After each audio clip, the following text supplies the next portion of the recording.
Hi అండి. అందరూ ఎలా ఉన్నారండి? బాగున్నారా? ఈరోజైతే మా అమ్మాయి చిక్కుడుగాయ, కొబ్బరికూర ఫ్రై చేసింది.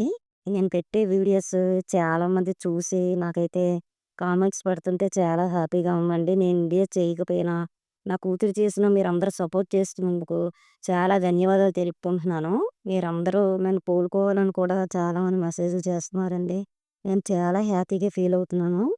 మా చుట్టాలు, బంధువులే కనీసం ఎలా ఉన్నావు ఏంటని కూడా పలకరించలేదండి. తెలిసి తెలియనట్లు ఊరుకుంటున్నారు. మనం కష్టంలో ఉన్నప్పుడు పలకరించలేనోళ్ళు సుఖంలో ఎందుకండి చెప్పండి బంధాలు, బాంధవ్యాలు. మనకి పెళ్ళవ్వకముందు మన రాజ్యపూజ్యం 100కి 100% ఉంటుందండి. మనకు పెళ్ళయిన తర్వాత మన భర్తను బట్టే మనకు విలువిస్తారు. మన డబ్బును బట్టే మనకు విలువిస్తారని నేను ఈ కష్టంలో ఉన్నప్పుడు నాకు అర్థమవుతుంది. దయచేసి డబ్బును చూసి మాత్రం విలువనివ్వకండి. మనుషుల్ని, మనస్తత్వాన్ని చూడండి. వాళ్ళ వ్యక్తిత్వాన్ని బట్టి విలువనివ్వండి. ఎప్పుడు ఎవరి జీవితం ఎలా మారుతుందో ఎవ్వరికీ తెలీదండి. కాలం ఎప్పుడు ఒకేలా ఉండదు. మనం బ్రతికున్నప్పుడైనా, చచ్చిపోయిన తర్వాతైనా చెప్పుకోవాల్సింది ఒకటేనండి. మన క్యారెక్టర్ గురించే చెప్పుకుంటారు. ఆ క్యారెక్టరే మనం మంచిగా ఉంచుకోవాలి. ఎంత డబ్బున్నోడైనా సరే చివరికి తీసుకెళ్ళేది ఏమీ ఉండదు.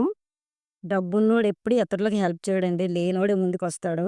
మనం సుఖంగా ఉన్నప్పుడు మన ఇంటికొచ్చి భోజనం చేసినోళ్ళు గుర్తుండరండి మనకి. కష్టంలో ఉన్నప్పుడు మనం భుజం తట్టినోడు మాత్రం లైఫ్ అంతా గుర్తుంటాడు. ఎవరైనా ఇబ్బందుల్లో ఉన్నా, కష్టాల్లో ఉన్నా సరే మా క్లాస్‌మేట్స్ అందరం కూడా ముందుకొచ్చి మేము హెల్ప్ చేస్తామండి. వాళ్ళందరూ వేలకు వేళ్ళేస్తారు. నేనైతే అంత డబ్బు ఎయలేకపోవచ్చు. కానీ ఖచ్చితంగా అయితే హెల్ప్ అయితే చేయడం మాత్రం మానను.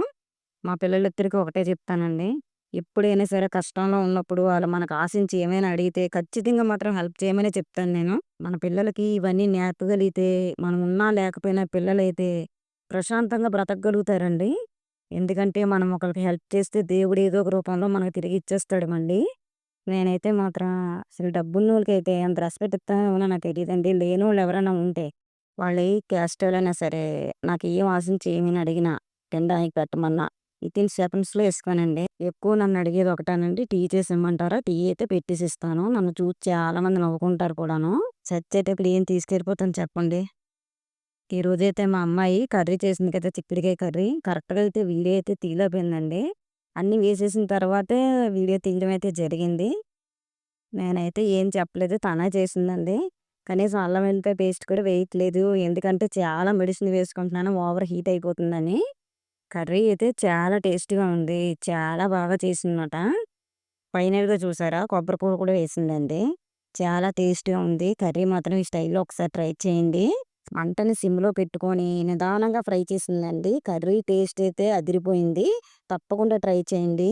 నా ఛానల్‌ను లైక్ చేయండి, షేర్ చేయండి, కామెంట్స్ పెట్టండి, సబ్స్క్రైబ్ చేయండి. నోటిఫికేషన్ కోసం అయితే గంట సింబల్‌ని అయితే యాక్టివేషన్ చేసుకోండి. Thank you for watching.